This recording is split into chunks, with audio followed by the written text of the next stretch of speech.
This will be rear wheel drive only, and I'll stop the front drive shaft.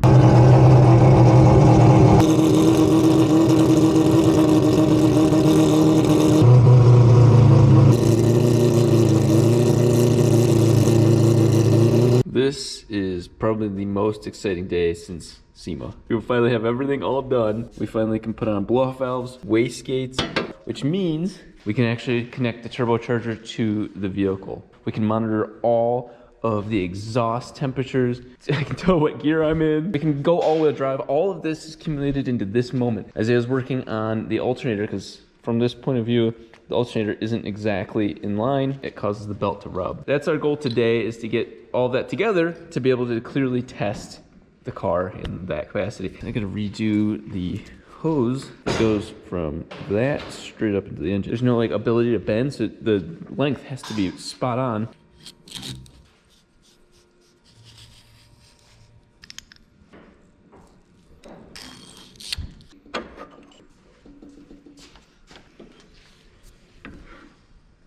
All right, so there's one half.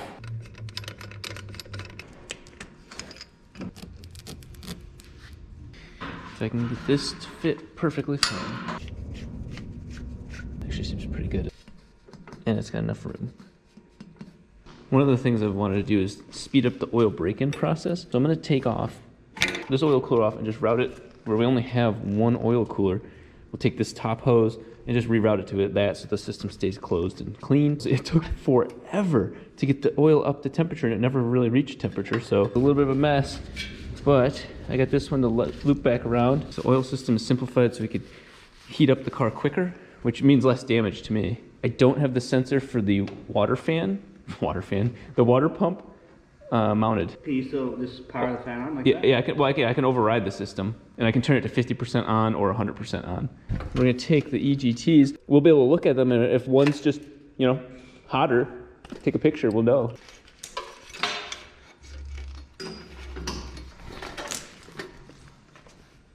Just spent a considerable amount of time cleaning up all the wires. That way the front drive shaft doesn't spin and rip them in there and then create a totally different type of party. It's still tons of service loops because a lot of this is in testing. We're getting the car up to approximate ride height, as high as we can lift it. That'll still be almost too low. There's one piece of the puzzle, which is the exhaust back pressure sensor, and that's on the Corvette, which was on the 3-rotor, which is now going to be on the 4-rotor, so I'm going to have to get a new one. Monumental moment where we put this assembly onto the exhaust. Finally have wastegates on this car. The line broke off on the Corvette because of the heat cycling on the exhaust, and so we're just for the moment putting this exhaust canister directly onto the If he dies, he dies. Yeah, if he dies, he dies. Yeah, my only concern is that it sends it to the ECU, but I think this hose will melt before the ECU does.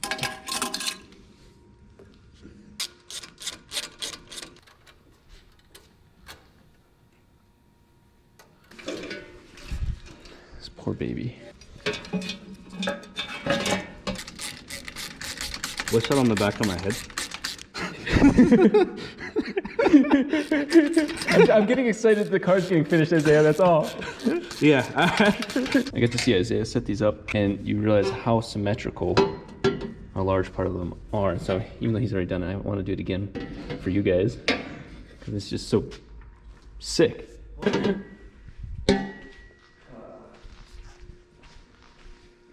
The blow-off valves onto this first. That's These guys.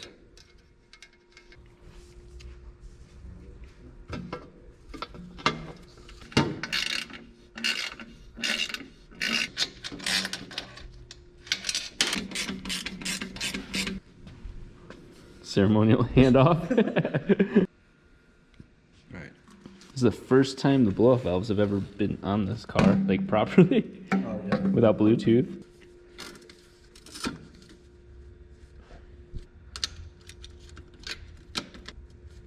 It's really satisfying when they do what you just did, and they pop in.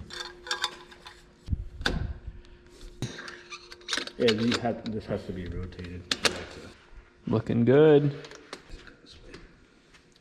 Well, it's definitely got a lot of room to move, which is good, as the car flexes and everything.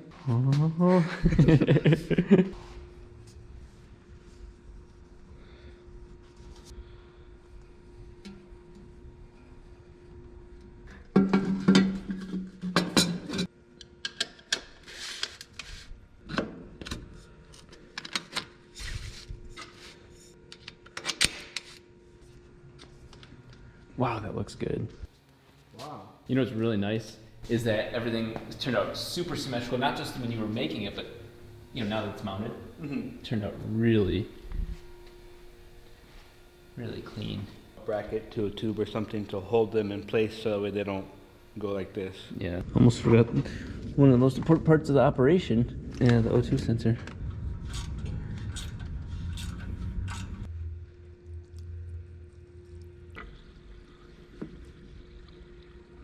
So right now there's still gonna be tons of air in that part. So we'll do the very first test where it's just gonna slowly shake this water system. Turn that on. That's gonna go with ignition on. Ignition on shouldn't do anything other than start the water system. So we should see. Oh, wait. From I know it pulses, but I don't know if it pulses medium to low or like low to very low, or if it's actually just on off. So yeah, so it's supposed to do that. We're just, oh yeah, like it's backflowing, just the slightest bit. Okay, well we'll turn it up to mode 3. Oops, that was mode 4. Mode 3.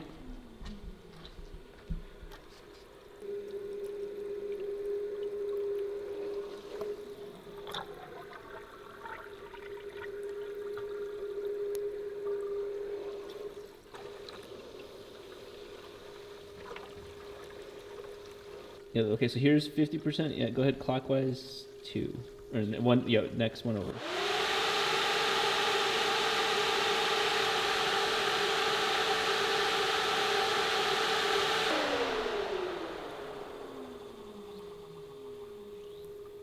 So it's definitely aerating. It's definitely getting a lot of bubbles out. There must be more air in the engine, sadly.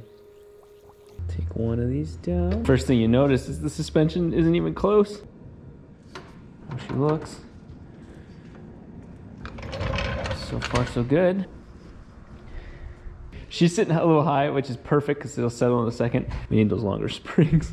And like I said, half of it really was the tubing, but the other half was the suspension being lowered too far. Yeah, she'll settle down a little bit.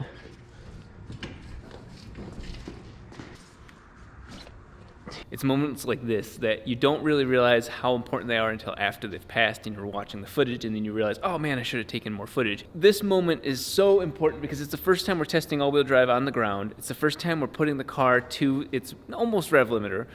It's a first for so many things. This is one of the most epic moments of the channel ever. Fire it up and take it outside, put it back on the jack stands to show you the all-wheel drive system working on and off. Ignition on. The water system's working. We're gonna go ahead and turn on fuel. Here it goes.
One 40.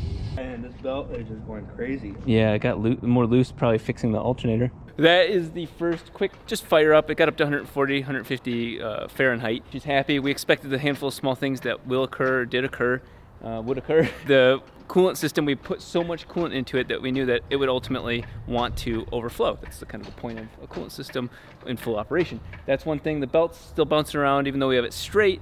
I forgot to get a tensioner. So I forgot to fabricate a tensioner, so there we are.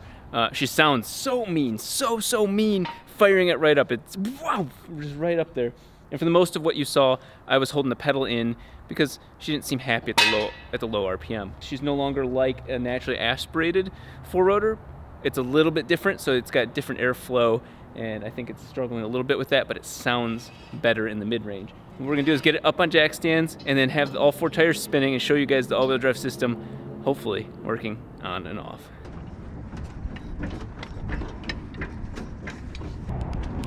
The wheels are definitely gonna spin at different speeds, and I'm okay with that.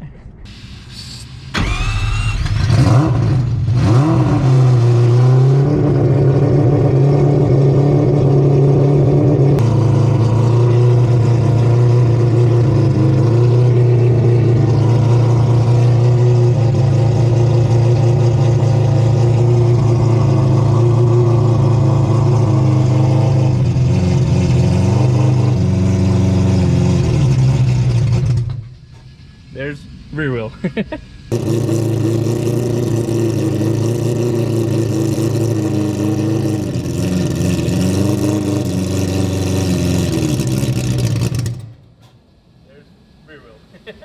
The fronts are moving too. Oh, really? Yeah. Oh, you know, okay, I know why. The system's got residual pressure. There's nothing to stop them, so that the clutch isn't, there's nothing to stop it. If I had the balls, I would just hold on to the front drive shaft right here. That was supposed to be rear wheel drive only. This will be rear wheel drive only, and I'll stop the front drive shaft.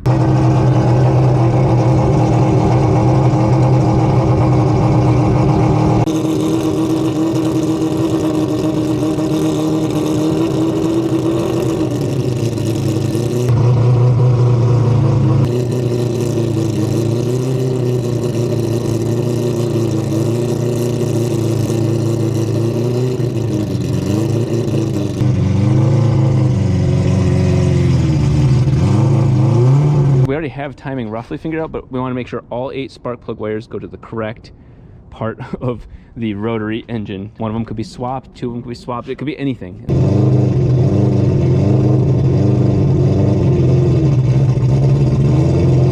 Those 2 are not going to spark. I've had it where it doesn't verify on the wire, it verifies on the signal wire. We'll make sure it's sparking.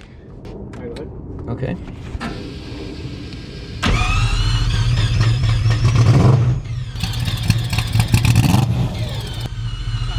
Yep. Yeah, so see, that's why I don't trust that. That's a good thing about these wires, they're supposed to be insulated. I was gonna say, let's give it a little bit of a little rev, yeah. What are the temperatures at? Coolant temp's perfect. I'm gonna turn on the fans for a second just because it's so perfect. But it's 184, but that's sitting. What about oil? Oil is at 130.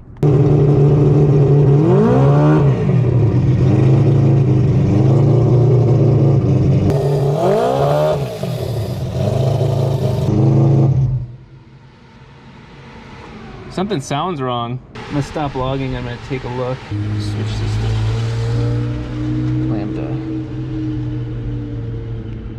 Oh shit, she is going lean. How come I wasn't seeing that? Excuse you.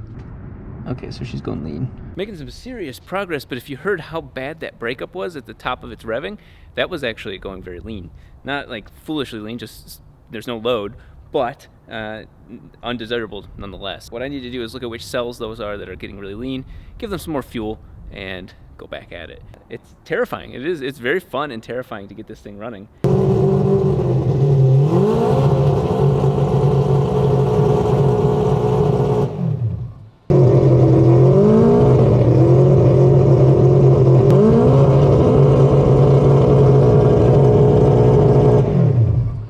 Pedal got stuck.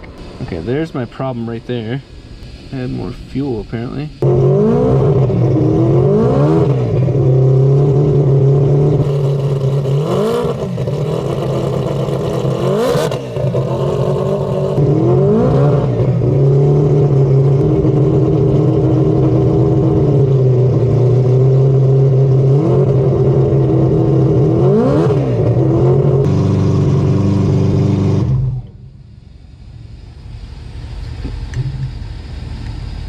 The fan's not spinning.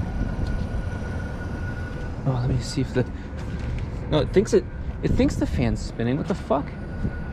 It knows the fan's being turned on. Oh, it fell off. No. Oh my God, just getting the fuel trim set up just a little bit cleaner. You could hear it. You could hear it every time. I was getting just a little bit higher, I think I have one on cam. You look back, you're like, oh. Yeah, I was like, oh my. We have to watch if the wastegates or the blow-off valves are opening maybe.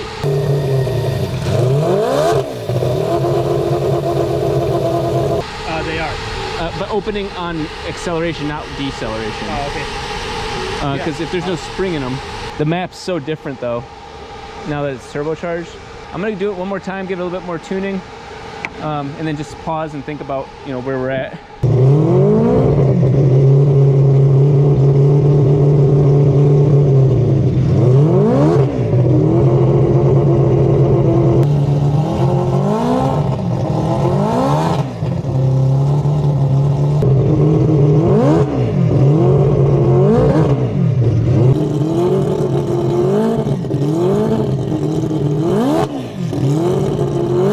It's getting a little out of control because there's too many cells that are in really weird spots.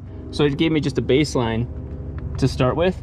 Like it's going in and out of bad spots. This is one hell of a gratifying experience. Not only do we have the car self-contained, the all-wheel drive system is charging all 4 wheels. Yes, they are spinning at different speeds. It's a simple mistake on my end with the rear diff, but there is no hoses running to the car. This car is all-wheel drive, operational, ready to rip, and the only thing holding it back right now is getting better at tuning the fuel map. The fuel map changed as soon as we turbocharged the engine because it changes the amount of air going in and out. Not only that, we also added the exhaust back pressure, and an engine is simply an air pump. So air in pressure, air out pressure, there's a change. It's not just absolute. All of this adds up to getting more information from the car, making it more stable and easier and sicker to tune.